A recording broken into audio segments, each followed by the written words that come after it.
Hey guys, welcome to Tutorial Guru. Today we'll be learning how to like items on Temu, and now let's dive right in.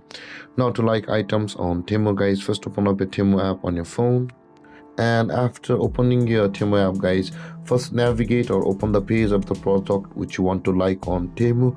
So for example, I'll be just searching for a jacket, and you can see I'll be just tapping on the first product over here, the second one. Let's tap on the second product, guys, to open the product space. And after opening the page of the product, guys, on this interface, scroll down a little bit and you'll find the comments over here, guys, but just below the comments you'll be able to find the product details. And in order to like, you can also see, guys, it's the save button. We can tap on the save button and it will be liked and added to our wish list because we like it. So guys, this is how basically you will be able to like items on Temu.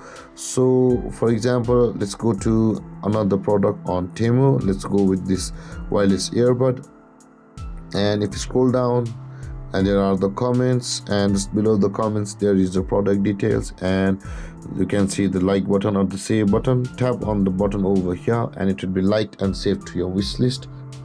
And with that being said, guys, this is how to like items on Temu. And if you have any confusions or questions regarding that topic, feel free to comment in the comment section below, and don't forget to like, subscribe, and hit that bell icon for more videos. Thank you for watching, guys. Peace.